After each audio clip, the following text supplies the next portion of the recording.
organizó en torno a un tema y fue un momento muy bendecido donde pudimos reflexionar sobre uno de los problemas que enfrenta la pareja. Por ejemplo, las emociones negativas, las depresiones, cómo afectan la relación de pareja, ¿no?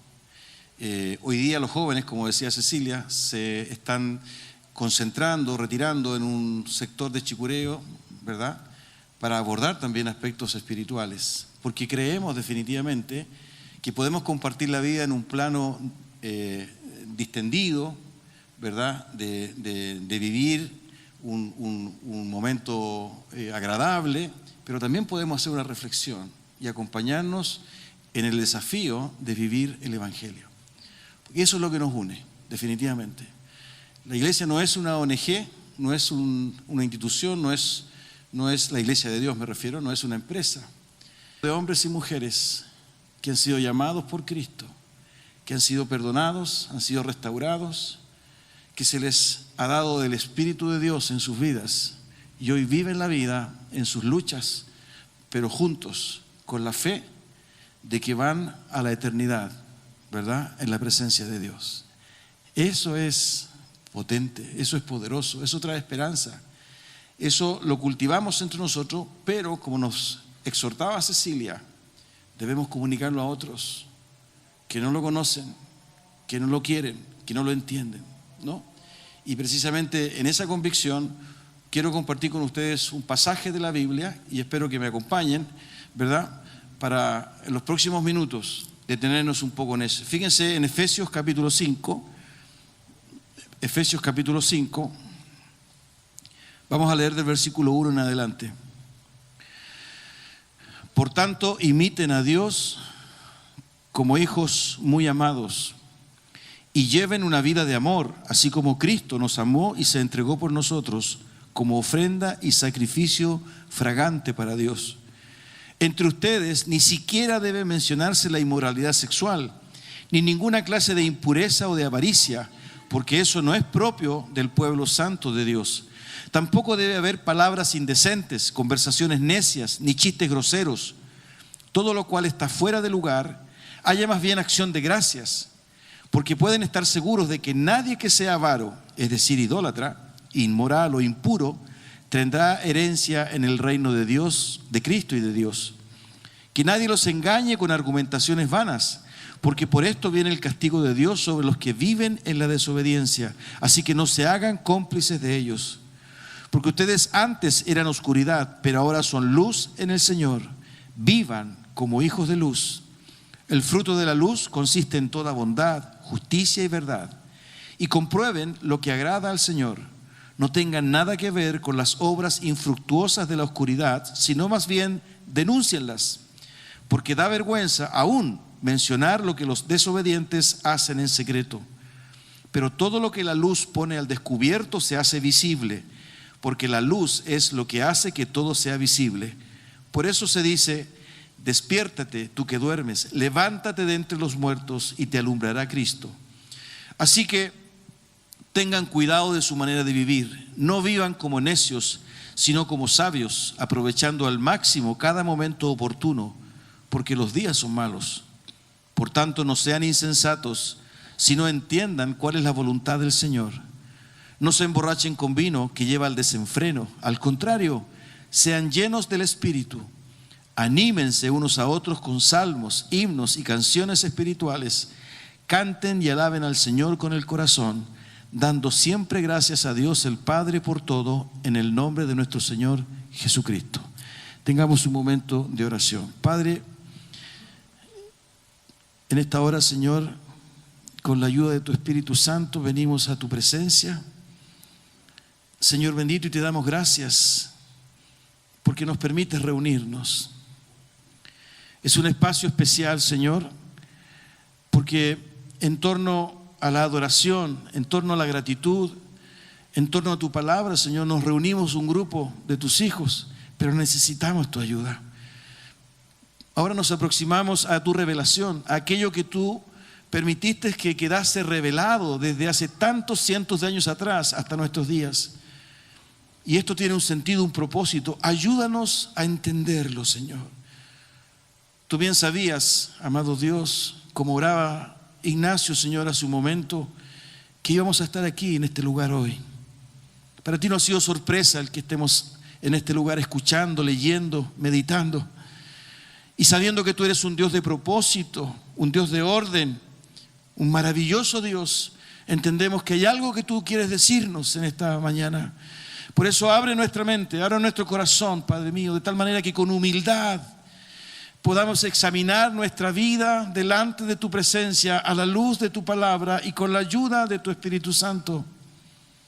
Quita de nosotros la arrogancia, quita de nosotros esa dureza, esa incredulidad, Padre Santo, de tal manera que tu palabra caiga en tierra fértil, que transforme, que sane, que consuele, que libere, que salve, Señor, nuestra vida. Tu palabra dice que tú eres nuestra roca, que tú eres nuestra esperanza, que tú eres nuestra salvación, que tú eres nuestro protector, Señor. Ayúdanos a entenderlo, pero también a vivirlo. Que nada ni nadie impida, Señor, la exhortación de tu palabra. Nos encomendamos a ti en el nombre de Jesús. Amén. Gracias, Señor. Queridos hermanos, estamos en presencia de un pasaje de Efesios. Efesios es una carta de Pablo a los hermanos que habitaban una ciudad que era importante en el primer siglo, como la ciudad de Éfeso. Otras veces lo he dicho, lo reitero ahora, pero de manera breve. Esta carta tiene 6 capítulos. Los primeros 3 capítulos nos hablan un pequeño resumen de cómo el apóstol Pablo entiende el Evangelio. Es ahí, por ejemplo, donde Pablo desarrolla, ¿verdad?, este principio de que somos salvos por gracia. Si usted lee el capítulo 2, versículos 8 y 9, Pablo dice, porque somos salvos por gracia, no por obras, para que nadie se gloríe, ¿no? Y desarrolla, ¿verdad?, toda una reflexión sobre Cristo. El capítulo 1 es maravilloso, es lindo, ¿verdad?, porque habla de la exaltación de Cristo. Incluso Pablo señala, ¿verdad?, en uno de esos textos, de que la iglesia es la plenitud de Cristo. Es decir, quien da cuenta de Cristo en la sociedad es la iglesia.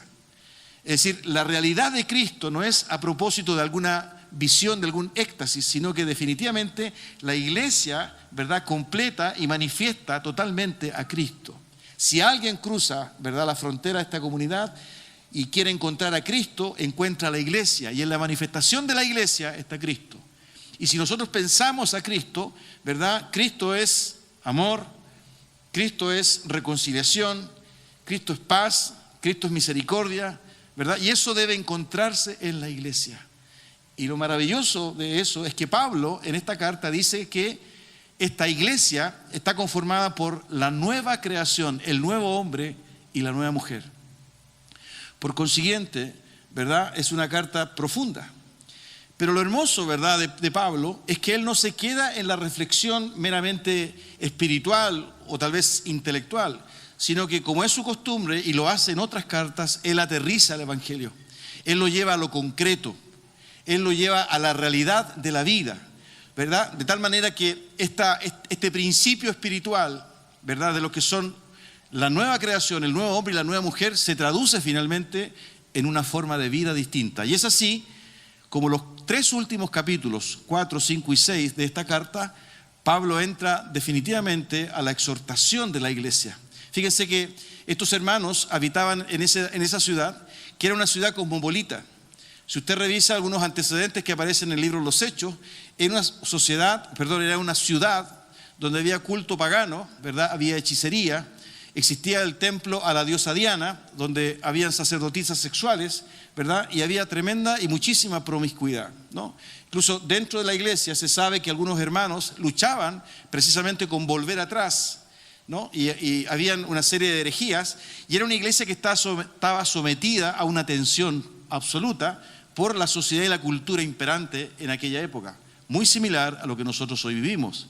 Éfeso era una ciudad importante dentro del Imperio Romano donde había mucho comercio, mucho comercio. Por eso, ¿verdad?, es que pensar en las grandes ciudades hoy día como Santiago, San Pablo, Buenos Aires, en fin, y otras más, uno puede entender qué significa vivir el Evangelio, qué significa vivir a Cristo, ¿no? ¿Qué significa tener la esperanza en medio de un contexto donde precisamente lo que menos hay es respeto, amor o temor por Dios?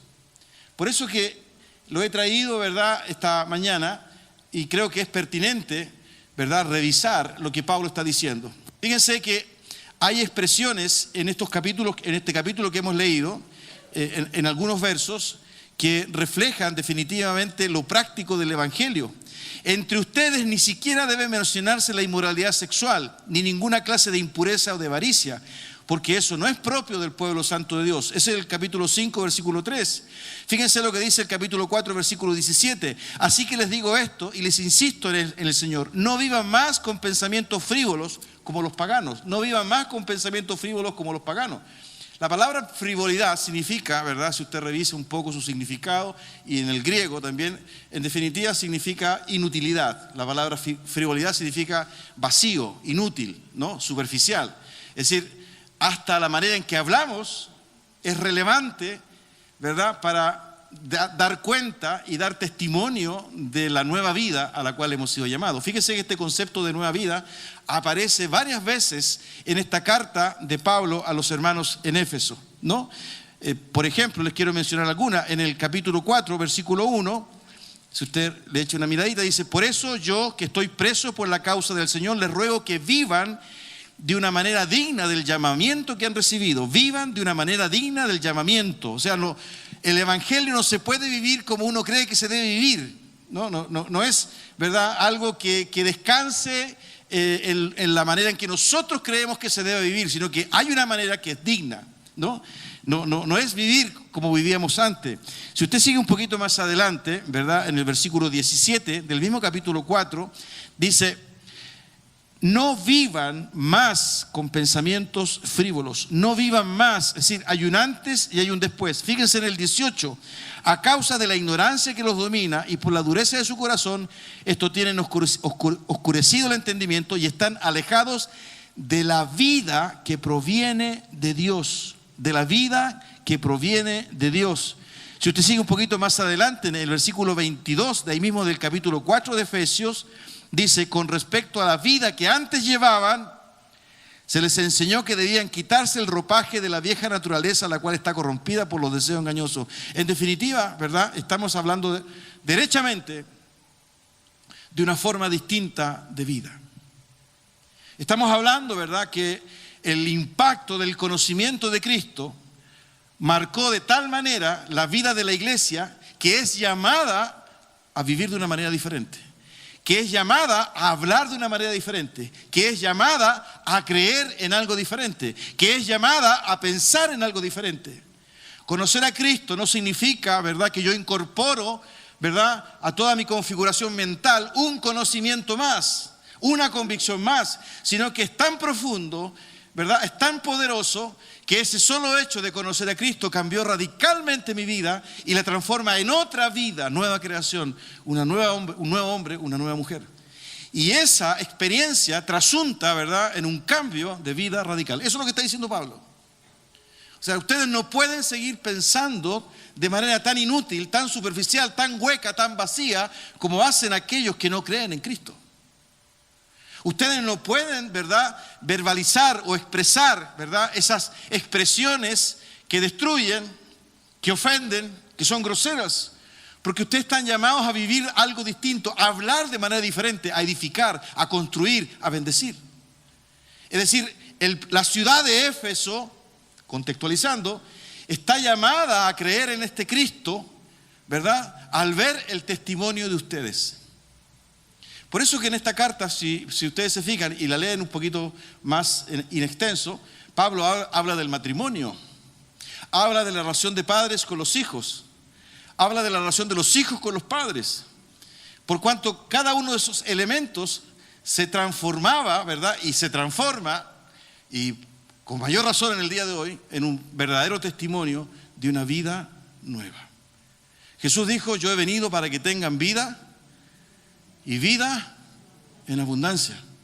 Y el concepto de vida abundante, ¿verdad?, no solo está centrado en la vida eterna, sino que el concepto de vida abundante está concentrado en el hoy. En el hoy de aquí. Conocí a Cristo, de aquí en adelante mi vida cambió, mi vida se transformó.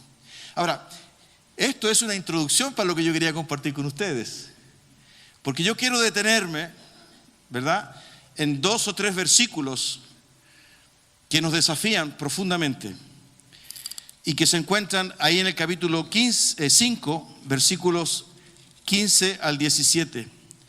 Fíjense que son versículos que parecieran concluyentes.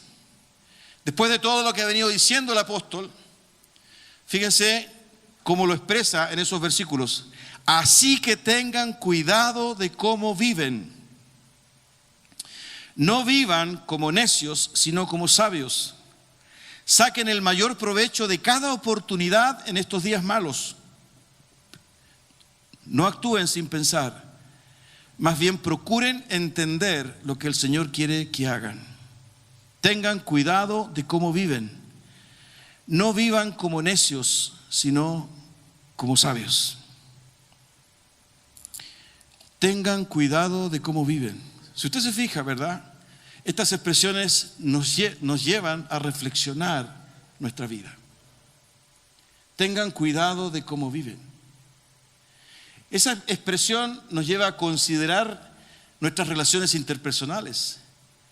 Nos llevan a revisar nuestros sentimientos, nuestras emociones. Nos llevan a revisar nuestra vinculación con nuestros seres queridos. Nos llevan a valorar los momentos con nuestros seres queridos. Nos llevan a entender, ¿verdad?, que el espacio y el lugar que nosotros ocupamos tiene un sentido y un propósito que no es desconocido por Dios. Tengan cuidado de cómo viven. Es decir, hay un llamado, ¿verdad?, a la reflexión, hay un llamado al dominio, hay un llamado, ¿verdad?, a la permanente conciencia de lo que estamos viviendo. Y si usted se fija, ¿verdad?, hoy día nuestra cultura precisamente lo que no quiere es que estemos conscientes de lo que estamos viviendo, ¿verdad? Todos los estímulos apuntan definitivamente a estimular nuestro consumo, a estimular, ¿verdad?, de alguna manera, ¿verdad?, el anhelo y el deseo permanente de ser, de tener, de involucrarnos en una y otra actividad. Este concepto de 24/7, ¿verdad?, que nos agota y que nos desvincula, está presente en nosotros, 24/7. Donde pareciera que todo el planeta, ¿verdad?, está a las 24 horas del día, los 7 días de la semana, en permanente actividad, consumiendo, buscando, consumiendo, ¿verdad? Y a pesar de que estamos hoy día en una cultura tremendamente interconectada, cada uno vive su propia vida sin interesarse en el otro. Entonces, esta primera reflexión, ¿verdad?, está orientada a la iglesia. Porque esta es una carta de Pablo a los santos, a los hermanos que vivían en Éfeso. Tengan cuidado de cómo viven. Que por lo demás es un principio que el apóstol Pablo en Romanos también lo hace presente. En el capítulo 12, versículo 2 dice, ¿se acuerdan? No os conforméis a este siglo, sino transformaos por medio de la renovación de vuestro entendimiento. Pablo está diciendo, ¿verdad? No permitan que el mundo los moldee. No se dejen digerir. Mantengan siempre una postura, ¿verdad?, independiente, sean capaces de reflexionar, observen lo que está ocurriendo, tengan cuidado con lo que viven, que por lo demás es la enseñanza de Jesús. Cuando Jesús le dice a sus discípulos, vosotros sois la sal de la tierra, vosotros sois la luz del mundo, ¿se acuerdan, no? En el Sermón del Monte, Jesús está expresando exactamente lo mismo. La sal en aquella época se usaba, ¿verdad?, para detener la corrupción, la pudrición, era el refrigerador de la época, ¿no es cierto? La sal. Es decir, el llamado de Jesús es a los discípulos, a su iglesia, a evitar, a denunciar la corrupción, lo malévolo, que es lo que nos expresaba Cecilia hace un momento, ¿verdad? Darnos cuenta de lo que está pasando. Es un llamado a ser vigilantes y a denunciar. Pero también Jesús decía, vosotros sois la luz, es decir, la luz que ilumina, la luz que anuncia, la luz que trae la esperanza, es decir, no el legalismo, ¿verdad?, esa confrontación permanente, agresiva, sino que también el anuncio, la luz, el anuncio de la esperanza, de la nueva vida, ¿no? Incluso Jesús dice, que vean vuestras buenas obras, porque cuando se enciende una luz no se esconde debajo de un mueble, sino que se coloca en lo más alto, decía Jesús. Así alumbre vuestra luz delante de los hombres, para que vean vuestras buenas obras, y ¿qué más? De a uno, por favor. Y glorifiquen a vuestro Padre que está en los cielos. Todos contestaron. y glorifiquen a vuestro Padre que está en los cielos, para que vean vuestras buenas obras. ¿Qué es eso lo que no nos gusta? Mientras permanezcamos más en el anonimato, mientras más pasemos desapercibidos, ni muy adentro que me queme, ni muy afuera que me hiele. Mientras sea uno más, ¿verdad? Y yo vengo con mi Biblia, en fin, y me siento, o estoy afuera, pasan 5, 6, 8, 10 años en la empresa y nadie sabe que yo soy cristiano. ¿Por qué? Porque todos se consideran cristianos. ¿Tú crees? Sí, yo soy cristiano. ¿Tú también? Sí, yo también creo en Dios, creo en Cristo, creo que es el number one, creo que es el número uno, creo que es el potente. Pero eso no es el evangelio y el cristianismo. Porque Santiago dice que los demonios también creen y tiemblan. Estamos aquí frente a algo distinto, diferente, que tiene que ver con el llamado de Jesús al discipulado. El que quiera ser mi discípulo, niéguese a sí mismo, tome su cruz y sígame. Niéguese a sí mismo. Niéguese a sí mismo, que es la antítesis de lo que hoy día nuestra cultura nos ofrece. No te niegues a ti mismo, tú te lo mereces. Tú eres top, ¿verdad? Tú lo vales. Tú tienes toda la fuerza interior, ¿verdad? Para salir adelante. Tienes que confiar en ti mismo, ¿no? Y es así como el hombre o la mujer se ha levantado como el eje del cosmos, pero eso es antibíblico. Jeremías dice, ¿no? Maldito el hombre que confía en el hombre, bendito el hombre o la mujer que confía en Jehová. ¿Por qué dice eso Jeremías? Porque el corazón es engañoso y perverso. Ahora, esto no es una visión, ¿verdad?, apocalíptica, traumática, de desconfianza con el ser humano. Lo que es esto, ¿verdad?, necesariamente es la necesidad que tenemos de Dios en nuestra vida. Necesidad que entendemos, ¿verdad?, cuando somos llevados a situaciones extremas. Cuando vivimos algo extremo que nos sobrepasa, cuando se comprometen nuestros sentimientos, cuando se nos mueve el piso, cuando estamos en un espacio de incertidumbre, de confusión, cuando no podemos explicar lo que nos pasa, cuando nuestras emociones nos desbordan y nos dominan. ¿Qué aflora en nosotros? La espiritualidad que Dios nos ha dado. Aflora en nosotros el sentido, ¿verdad?, de urgencia, de creer, de aferrarme a algo. Aparece lo que algunos señalan como la luminosidad. Y es ahí donde empieza a tomar forma, sentido, mi necesidad de Dios. Mi necesidad de Dios. El Dios que prometió amarme, acompañarme, consolarme. Ese Dios que me da a su Hijo, a Jesucristo, para que yo siga caminando y transitando. Por eso que la expresión de Pablo es fuerte. Tengan cuidado de cómo, no se olviden. Recuerden a Dios, recuerden la obra de Cristo. Ustedes son nuevas personas, han sido perdonados. Hay una esperanza en ustedes. La vida no termina con la muerte, continúa, va más allá. Dios les ama, Dios les conoce. Y es eso, ¿verdad?, lo que ustedes tienen que vivir. Hermanos míos, estos son principios transversales en la Biblia. ¿Acaso no es lo mismo que decía el rey David en el Salmo 23, en el versículo 4? Aunque ande en valle de sombra y de muerte, no temeré mal alguno. ¿Por qué no va a temer? Porque tú estarás conmigo. Tu vara y tu cayado me infundirán aliento. Es la experiencia de David, es la enseñanza de Pablo, es la enseñanza de Pedro, es la enseñanza de Jesús. La realidad de Dios en la vida de una persona. Antes era ciego, ahora veo. Por eso que el llamado de Pablo, ¿verdad?, es profundo, es importante. No vivan como necios, sino como sabios. Lo segundo, ¿verdad?, es que a continuación en el versículo 16 dice: saquen el mayor provecho de cada oportunidad en estos días malos. Saquen el mayor provecho de cada oportunidad. Saquen el mayor provecho, ¿verdad?, de cada oportunidad. Fíjense que este es un llamado a velar, ¿verdad?, no solo a saber, sino que además actuar, ayudar, consolar, bendecir, construir. Es el llamado, por ejemplo, a participar en los centros de padres y apoderados. Queremos, ¿verdad?, luchar contra el bullying. Incorpórate al colegio, incorpórate al centro de padres, incorpórate, ¿verdad?, a la comunidad escolar. ¿Quieres evitar, verdad, el problema del aseo y de la delincuencia en tu comuna? Métete en la junta de vecinos. Y si te quieren elegir, qué bueno que te elijan. Son oportunidades. Una de las cosas, ¿verdad?, que ha afectado a la iglesia es esta permanente tensión, ¿verdad?, a retraerse, a formar un gueto. Allá están los malos, aquí están los buenos. Ese no es el llamado de Jesús. Jesús se encarnó. Jesús vivió la experiencia humana, nació como un bebé. Él tuvo un día de vida, tuvo 2 días de vida, tuvo un mes de vida. Yo ahora tengo 4 nietos, ¿verdad? El más chiquito tiene 3 meses. Es algo maravilloso olerlo. Perdón que comparte esto. A mí me emociona. Y me emociona cuando yo digo, y pensar que Jesús fue así. Imagínense el Creador.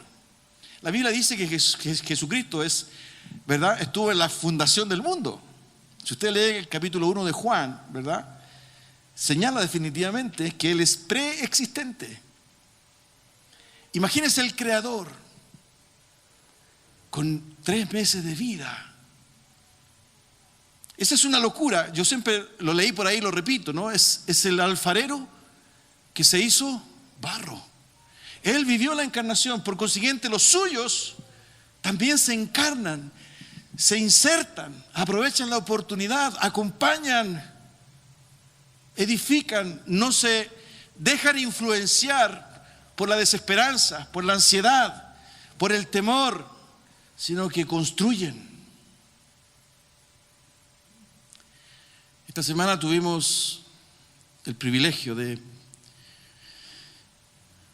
poder acompañar de una forma o de otra a la familia de Catherine Winter.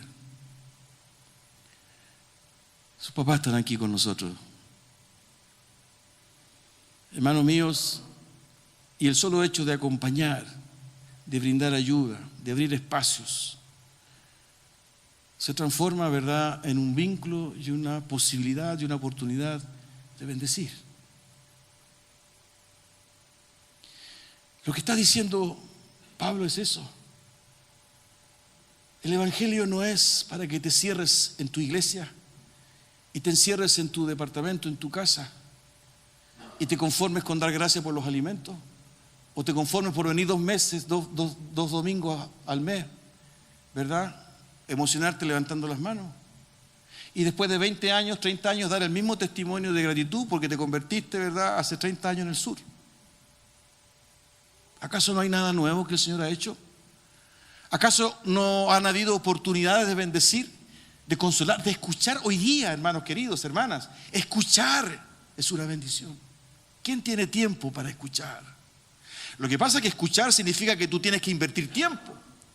Y si hay algo hoy día, ¿verdad?, que no nos gusta mucho, es que nos molesten en mi tiempo, porque es mi trabajo o es mi teleserie o es mi descanso.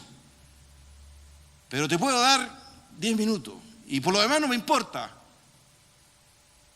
porque yo también tengo mis problemas. Tú quieres que te escuche y ¿quién me escucha a mí? Tú quieres que te ayude y ¿quién me ayuda a mí? ¿Tú crees que lo que yo tengo es porque me lo gané? Fue con trabajo, con esfuerzo.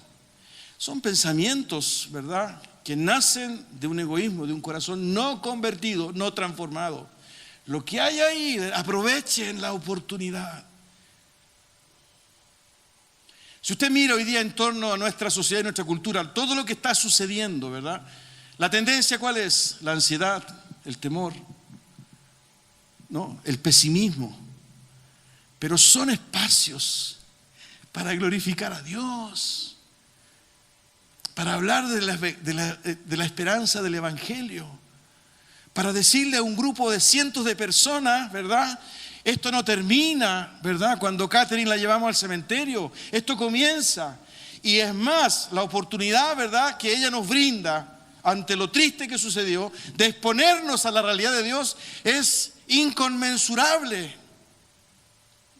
de exponernos a la realidad de Dios, porque vino una cantidad de gente que a lo mejor nunca o hace muchos años había oído hablar de Dios. Y ese solo hecho ya es una bendición, porque los caminos, lo cantamos recién, los caminos del Señor son absolutamente inentendibles. Isaías dice que sus juicios, ¿verdad?, son mucho más altos que los nuestros. Lo que pasa es que nosotros de alguna forma estereotipamos, clasificamos, estandarizamos conducta y comportamiento, y mientras las personas, ¿verdad?, o las instituciones se desarrollen y se desenvuelvan en ese estándar, en ese estereotipo, estamos tranquilos, porque somos religiosos. Pero la gracia de Dios, la misericordia de Dios, el amor de Dios no es así. Rompe los cánones. Jesús fue el que le dijo a esa mujer adúltera, ¿se acuerdan o no? Cuando la condenaban y la apuntaban, ¿verdad?, y la querían matar, apedrear, y querían sorprender a Jesús. Y cuando Jesús se la lleva, él dice, bueno, el que esté libre, que lance la primera piedra. Y los tipos, ¿verdad?, aunque eran religiosos, eran sinceros, porque todos botaron la piedra. O sea, no hubo ninguno, ¿verdad?, osado que tratando de esconderse en la máscara lanzara la piedra. Todos fueron sinceros, botaron la piedra y se fueron. Tanto fue así que Jesús le preguntó a la mujer, ¿y dónde están los que te condenaban? Se fueron todos, Señor. Y aparece la declaración de Jesús, que no sé si la podemos entender. Ni yo te condeno, vete y no peques más. Ni yo te condeno. Pero ¿cómo no la vas a condenar?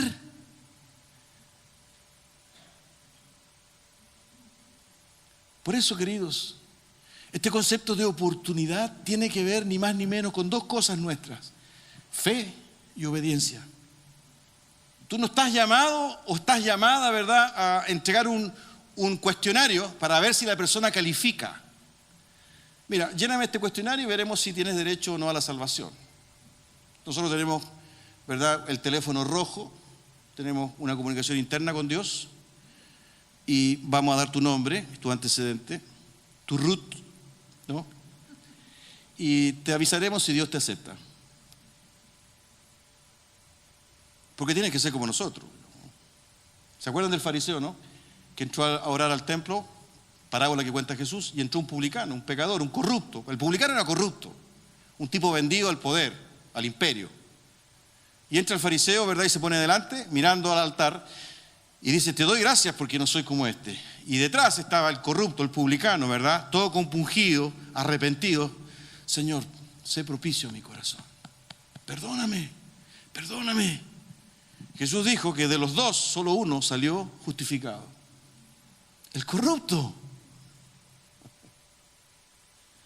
Por eso que la expresión, y lo reitero una vez más, de Pablo, ¿verdad?, es tan fuerte para la iglesia: saquen el mayor provecho de cada oportunidad en estos días malos. Fíjense que estamos leyendo una carta de hace más de 20 siglos, en estos días malos.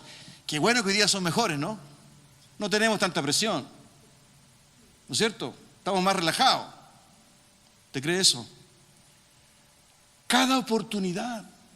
Por eso que urge, ¿verdad?, este concepto de encarnarnos en espacios donde Dios nos ha puesto. Usted está en un edificio, en un condominio, pelee por meterse al grupo que administra el edificio, pero no va a pelear. No va a pelear. Para construir, para bendecir, para reconciliar. Bienaventurados los pacificadores. Las bienaventuranzas de Jesús, Mateo capítulo 5, porque ellos serán llamados hijos de Dios. Fíjense la bendición, los pacificadores, porque ellos serán llamados hijos de Dios.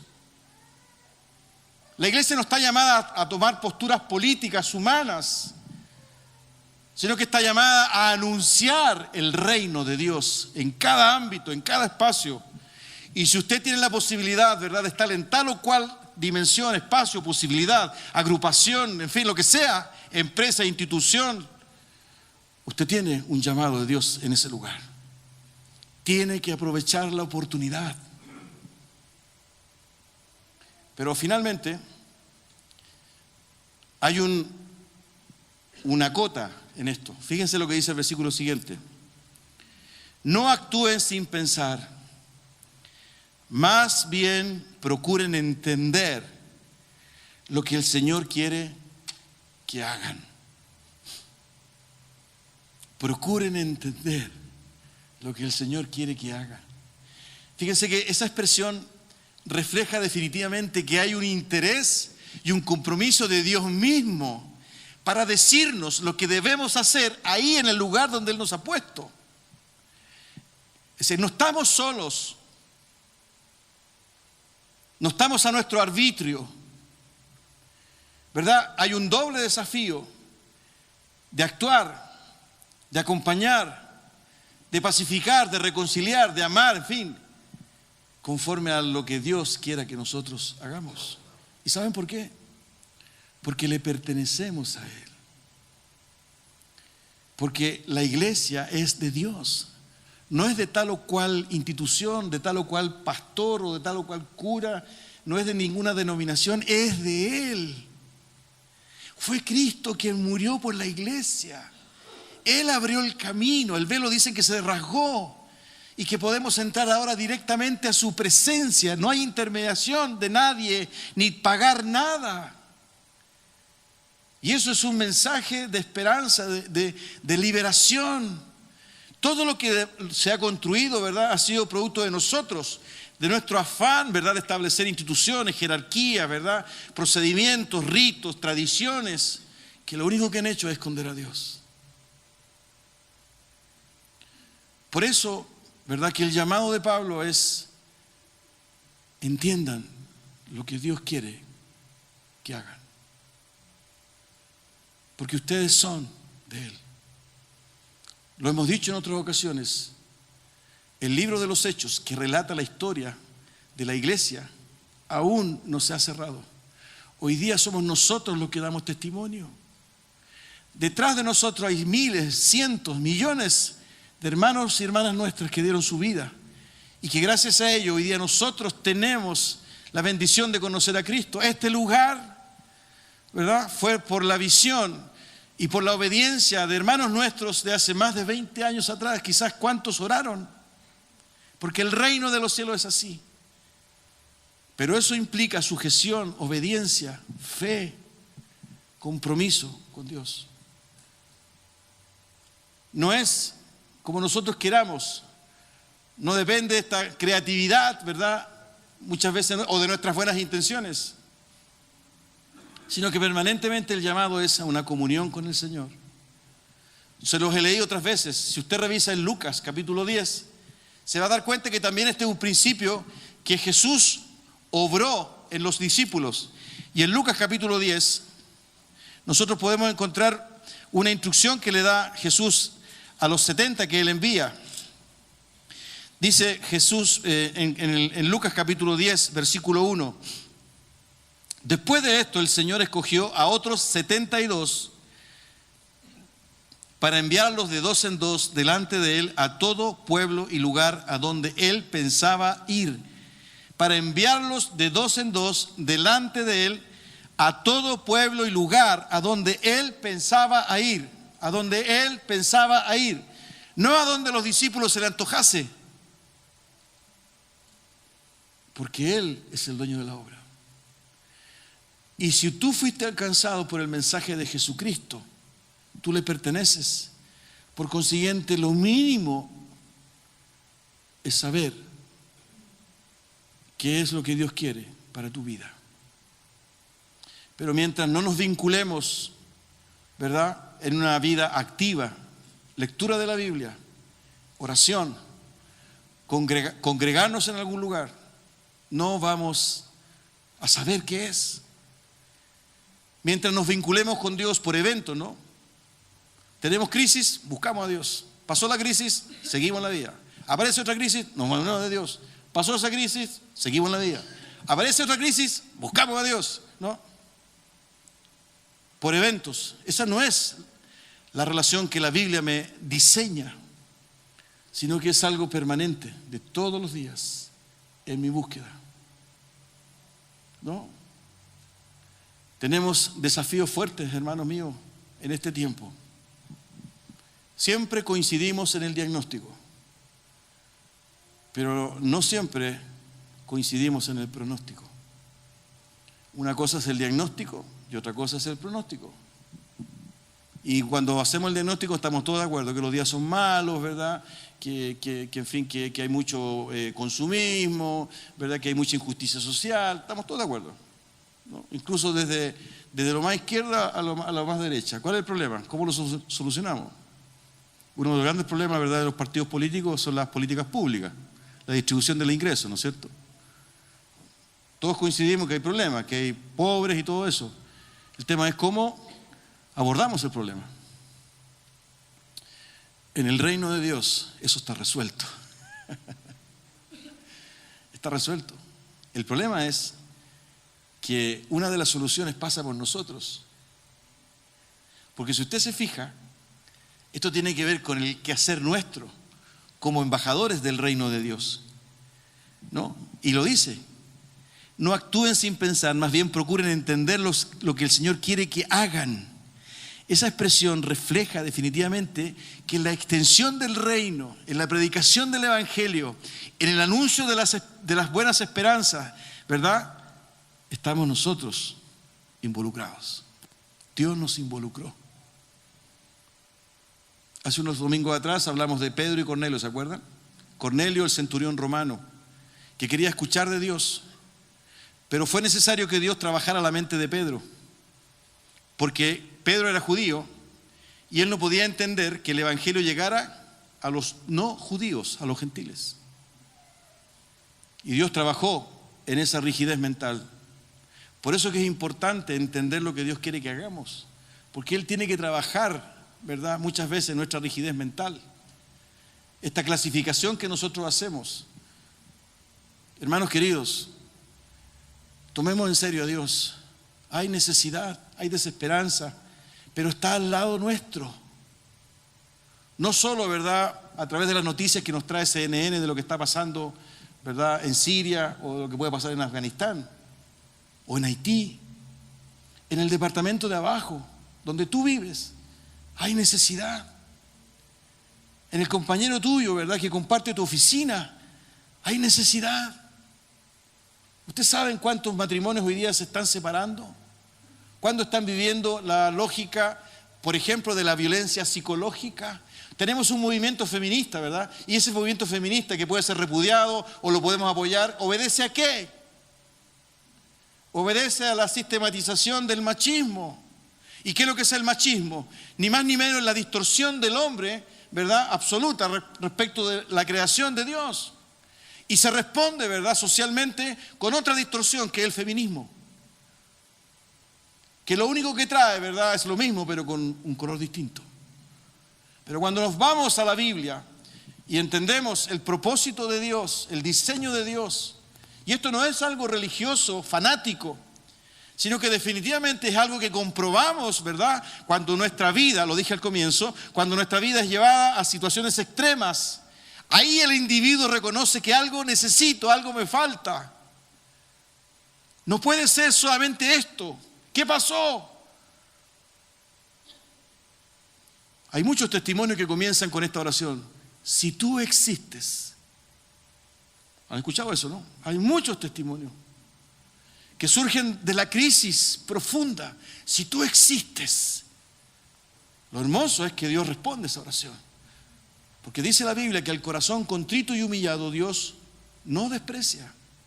Por eso, queridos, cuando Jesús le enseña a sus discípulos, ¿verdad?, la necesidad de hablar, la necesidad de ir, Él les dijo: la mies es mucha, pero los obreros son pocos. Es decir, la necesidad es mucha. Hay gente que clama, que busca, que golpea puertas, que se introduce en una y otra oficina buscando ayuda. Es aquí, acá, acá. El problema somos nosotros, que no tenemos tiempo, que muchas veces no creemos tanto, que estamos preocupados en nuestros proyectos, que estamos también. Qué lástima. ¿Supiste lo que pasó? Sí, qué lástima. Oye, tenemos que orar por ello, ¿no? Sí, oremos por ello.